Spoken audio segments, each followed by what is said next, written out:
Châteauneuf-la-Forêt, c'est le rendez-vous du jour. Nous sommes à une trentaine de kilomètres au sud-est de Limoges. Tous les chemins mènent à vous, ça commence tout de suite. Vous êtes au cœur de ce qui a été le maquis de Châteauneuf-la-Forêt. Le site avant était complètement démoli et c'est à la suite d'une volonté de la mairie de Châteauneuf en 2010 de vouloir réhabiliter ce site, ce qui a permis aux résistants de donner des indications sur le site premier où avait eu lieu la cache. Ils ont donné des conseils, mais en fait, ça a été fait avec des moyens techniques que n'avaient pas les personnes à l'époque, évidemment. Parce que là, ça a été creusé avec des pioches et des pelles.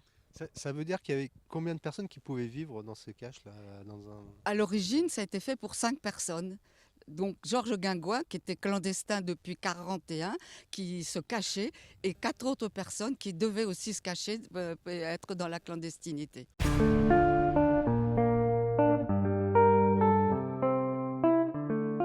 Le maire de l'époque, M.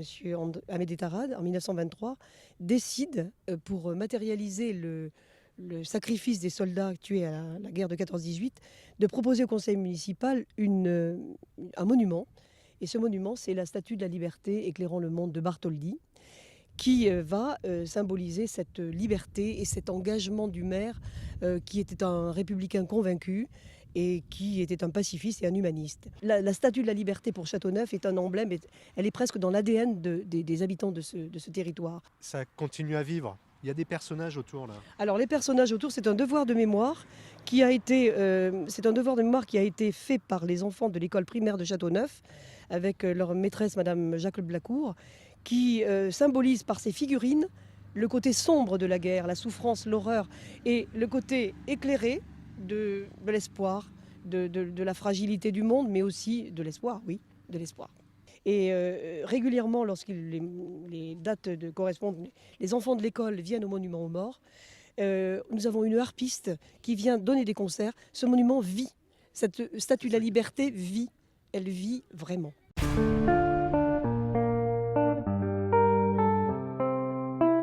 C'est 20 ans d'accueil d'enfants principalement.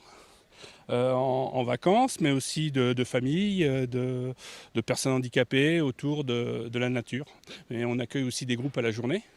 Et là, on peut aller jusqu'à 50, 60. Ça nous arrivait d'avoir des classes, 75 des écoles, 75 enfants le même jour, qui viennent le matin visiter la ferme, caresser les animaux, et l'après-midi traire la vache. Et on s'aperçoit au cours des 20 ans que malheureusement, la population s'éloigne de plus en plus de cette vie à la campagne, qu'il y a beaucoup de gens qui aiment les animaux mais sans les connaître, et qu'il est nécessaire de passer du temps pour apprendre à les connaître, apprendre à les respecter, et c'est que du plaisir.